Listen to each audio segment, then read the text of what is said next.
अस्सलाम वालेकुम। हिकिड़ो मां नंढड़ो अॼु वीडियो खणी आयो आहियां जीअं त काको गुलामंद छुटो बेलोल ऐं ॿई ज़ातियूं सॾियूं वेंदियूं आहिनि ऐं मामा अज़ीमंद बेलोल ऐं नंढका वीचारा यार ॾाढी तकलीफ़ हिन में गुज़रनि था।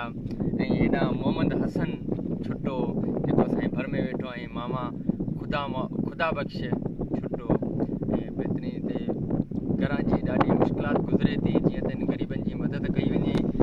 ॾाढो मुश्किलात गुज़रे थी ऐं हिननि जो खाधो पीतो बि ॾाढो मुश्किल सां गुज़रे थो। हिते हिन जी ख़्वाहिश ॾाढी ॾुखी आहे ऐं हिन पासे ॾाढा घर हिकिड़ी जॻह ठहिया आहिनि, उते टे घरनि जा माण्हू रहनि था हिकिड़ी ई कोठीअ में। जीअं त बरसाति जा ॾाढा मुश्किलात बरसातियुनि में गुज़रनि था। इन ग़रीबनि जी मदद कई वञे ऐं गवर्नमेंट खे अपील आहे त इन ग़रीबनि सां मदद कयो, इन ग़रीबनि खे पाणी रसायो जीअं त हिन जा ॿार बचा सभु ॾाढी मुश्किलात में गुज़रनि था। जीअं त हिन जो पाणी ॾाढो दूर आहे ऐं गॾ जे ज़रिए ते हिन जो पाणी थो अचे ऐं हिन ग़रीबनि सां मदद कई वञे। ऐं काके मोहम्मद अज़ीमंद खां पुछूं था ऐं तोखे छा आहे, छा गुज़रे थो? हा मामा तकलीफ़ है यो घर क्रिया मदद कयो, महिरबानी कयो। असां घर क्रिया कोठे में ठाहियूं, न को जेरो ॿारनि लाइ जा, न को कुझु जॻह सभु ॾिनी हुई, कुझु कोन्हे। हाणे हुकूमत महिरबानी करे त असांखे मदद करे। असां इहा हालत तव्हांखे ॿुधायां था असांजी मदद कयो। जीअं त ग़रीबनि जी मदद कई वञे ऐं काको गुलामंद छुटे खां बि पुछूं था छा आहे छा न।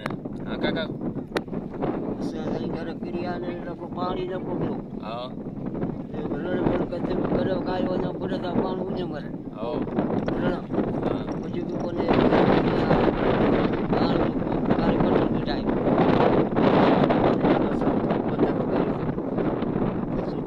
इन ग़रीबनि जी मदद कई वञे जीअं त वधि मां वधि ऐं वीडियो शेयर कयो त अॻिला माण्हू ॾिसनि। ऐं असांखे लाइक जी ज़रूरत आहे जेकी